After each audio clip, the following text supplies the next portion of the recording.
नमस्कार। आज के इस विश्लेषण में हम एक बहुत ही गहरे और अद्भुत विषय पर बात करने वाले हैं, स्वातंत्र्यवाद यानी परम स्वतंत्रता का सिद्धांत है। तो बिना किसी देरी के इस राजसी दर्शन की गहराइयों में उतरते हैं और इस ज्ञान को डिकोड करते हैं।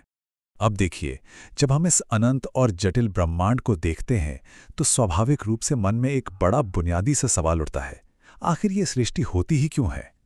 हम इंसानों की फितरत है कि हम जो भी करते हैं उसके पीछे कोई ना कोई वजह या कह लीजिए कोई मजबूरी होती है। लेकिन क्या उस परम सत्ता को, जिसे हम शिव कहते हैं, उन्हें भी ये दुनिया बनाने के लिए मजबूर किया गया था? क्या उनके लिए सृष्टि रचना कोई ड्यूटी है या कोई बाहरी दबाव? सच कहूं तो ये दर्शन इसी बहुत ही मौलिक प्रश्न की परतें खोलता है। कश्मीर शैव दर्शन में शिव को केवल एक देवता की तरह नहीं देखा गया है, बल्कि वो एक परम स्वतंत्र सत्ता है। इसका सीधा सा मतलब यह है कि उन पर कोई दबाव नहीं है। ऐसा बिल्कुल नहीं है कि उनके अंदर कोई अधूरापन या कमी है जिसे भरने के लिए उन्हें ब्रह्मांड बनाना पड़े। वो अपने आप में पूरी तरह मुकम्मल हैं, बिना किसी दबाव के अपनी मर्जी से सृजन करने की जो ये असीमित स्वतंत्रता है ना, बस इसी को स्वतंत्र कहा गया है। और यहाँ एक बहुत ही शानदार बात इस सिद्धांत को और भी स्पष्ट कर देती है। ये समझना बहुत जरूरी है कि सृष्टि की रचना करना शिव का स्वरूप लक्षण नहीं है। आसान शब्दों में कहें तो सृजन करना उनकी कोई मजबूरी या अनिवार्य विशेषता नहीं है। सोचिए, अगर हम ये मान लें कि सृष्टि करना उनका स्वभाव है, तो इसका मतलब तो ये हुआ कि उन्हें हमेशा कुछ ना कुछ बनाते ही रहना पड़ेगा। लेकिन स्रोत सामग्री साफ करती है कि अगर शिव सृष्टि न भी करना चाहें तो भी उनकी पूर्णता में कोई कमी नहीं आएगी। सृष्टि का निर्माण तो पूरी तरह से उनकी अपनी इच्छा का खेल है। इस गूढ़ बात को समझाने के लिए श्रोत ग्रंथ में एक बहुत ही प्यारी और सरल उपमा दी गई है। इसे बिल्कुल एक बच्चे के खेल के समान बताया गया है। अब जरा सोचिए, एक बच्चा क्यों खेलता है? क्या कोई उससे जबरदस्ती करवाता है या उसका कोई छिपा हुआ स्वार्थ होता है? बिल्कुल नहीं। वो तो बस अपनी खुशी, अपने शुद्ध आनंद और अपनी ऊर्जा को व्यक्त करने के लिए खेलता है। ठीक इसी तरह शिव द्वारा रची गई ये सृष्टि भी बिना किसी दबाव के एक एकदम स्वाभाविक और आनंदमयी अभिव्यक्ति है। चलिए अब इस चर्चा को थोड़ा और आगे ले चलते हैं। ये दर्शन ईश्वरीय शक्तियों को बहुत ही क्रमिक ढंग से समझाता है, जो बिल्कुल एक एक करके खुलने वाली पंखुड़ियों की तरह है। कश्मीर शैव दर्शन के अनुसार चित्त यानी विशुद्ध चेतना और आनंद, ये दोनों शिव का मूल और अपरिवर्तनीय स्वभाव हैं। लेकिन जब सृष्टि का निर्माण होता है तब उनकी ये परम स्वतंत्रता तीन और शक्तियों के रूप में बाहर आती है: इच्छा शक्ति, ज्ञान शक्ति और अंत में क्रिया शक्ति। ये शक्तियों का एक अद्भुत उतरता हुआ क्रम है जो सृष्टि के रहस्य को हमारे सामने खोलता है। प्राचीन ग्रंथों का एक बहुत ही दिलचस्प श्लोक है, शक्तियो अस्य जगत कृत्स्नम।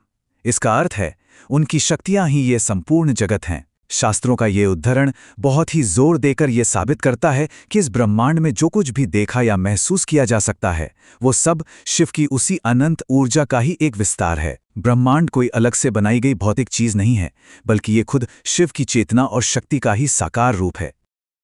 कहने का मतलब है कि शिव और उनकी शक्ति में कोई फर्क नहीं है, दोनों एक ही हैं।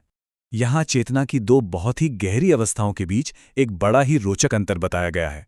पहला शब्द है अहम विमर्श, जिसका सीधा अर्थ है विशुद्ध आत्मचेतना। मतलब जब शिव सृष्टि की रचना नहीं कर रहे होते तो वो सिर्फ अपने आप में अपने ही शुद्ध आनंद में लीन रहते हैं। इसे शांभवी मुद्रा भी कहते हैं।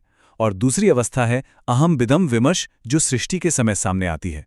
यह वह अवस्था है जहां चेतना बाहर की तरफ देखती है और यह महसूस करती है कि मैं ही तो ये पूरा ब्रह्मांड हूं। यह स्वयं को जानने से लेकर पूरे ब्रह्मांड को स्वयं में देखने तक का एक बहुत ही रहस्यमयी सफर है। अब अगर हम दर्शन शास्त्र की गहराइयों में जाएं तो दो महान विचारधाराओं, अद्वैत वेदांत और कश्मीर शैव दर्शन की ये तुलना बहुत ही कमाल की है। देखिए, अद्वैत वेदांत मुख्य रूप से शुद्ध सत्ता की स्वतंत्रता को मानता है, यानी ईश्वर केवल है, जिसे सत्ता स्वातंत्र्य कहा गया है। लेकिन कश्मीर शैव दर्शन की खासियत यह है कि यह इससे एक कदम और आगे निकल जाता है। यह दर्शन सत्ता की स्वतंत्रता के साथ साथ क्रिया यानी कर्म की परम स्वतंत्रता को भी पूरी तरह से अपनाता है। तो फिर इस क्रिया स्वातंत्र्य या कर्म की स्वतंत्रता का असल मतलब क्या है? स्रोत पाठ साफ करता है कि जब हम यहाँ क्रिया की बात कर रहे हैं तो इसका मतलब कोई ऐसा काम नहीं है जिससे थकान हो जाए या जैसा हम इंसान मेहनत करते हैं, बिल्कुल नहीं। ये क्रिया तो ईश्वरीय चेतना की सबसे ऊंची और एकदम सहज अभिव्यक्ति है। ये शिव की पूर्णता का ही फैलाव है, जहां अस्तित्व और गतिशीलता एक बहुत ही सुंदर तालमेल में एक साथ मौजूद रहते हैं। और इसी के साथ हम स्रोत सामग्री के सबसे चरम बिंदु पर आ पहुंचे हैं, स्पंदा का महान सिद्धांत। सच कहूं तो इस पूरे दर्शन की धड़कन है। स्पंदा का मतलब है एक स्वाभाविक, बिना किसी प्रयास के उठने वाला कंपन। ये कोई ऐसी इच्छा नहीं है जिसके लिए ईश्वर को कोई योजना बनानी पड़े या जोर लगाना पड़े। ये ईश्वरीय चेतना का एक ऐसा कुदरती स्पंदन है जो बिना किसी रुकावट के इस पूरे ब्रह्मांड को जन्म दे देता है। इस स्पंद की धारणा को अगर और गहराई से समझना है तो हमें इसे इंसानी कामों से बिल्कुल अलग करके देखना होगा। हम इंसानों की दुनिया में तो हर छोटे बड़े काम में कितनी मेहनत लगती है ना? लेकिन स्रोत सामग्री बार बार इस बात पर जोर देती है कि ये ईश्वरीय कंपन, ये स्पंद पूरी तरह से प्रयास रहित और अनायास है। इसमें कोई तनाव, थकावट या मजबूरी नहीं होती। ये कोई मशीनी प्रक्रिया नहीं है, बल्कि पूरे होश और स्वतंत्रता के साथ शिव के भीतर से उठने वाली एक स्वतः स्फूर्त लहर है। स्वातंत्र्यवाद के इस पूरे सिद्धांत का जो सबसे सुंदर और काव्यात्मक सार है वो बस इतना है: आनंद का सहज उछलन। अब सोचिए, ये ब्रह्मांड अस्तित्व में है ही क्यों? असल में जब कोई पवित्र पात्र आनंद रूपी अमृत से लबालब भर जाता है तो वो स्वाभाविक रूप से बाहर की ओर छलकने लगता है। सृष्टि का होना कोई भारी भरकम प्रोजेक्ट नहीं है, बल्कि ये तो शिव के उसी असीम आनंद का एक सहज और अनियंत्रित विस्तार है। बिल्कुल उस छलकते हुए अमृत की तरह ये ब्रह्मांड भी शिव के उस शाश्वत आनंद का ही बहाव है। परम स्वतंत्रता और ईश्वरीय चेतना के इस गहरे विश्लेषण के अंत में एक बहुत ही अहम सवाल हमारे सामने आता है: क्या हम उस स्पंद को पहचानते हैं?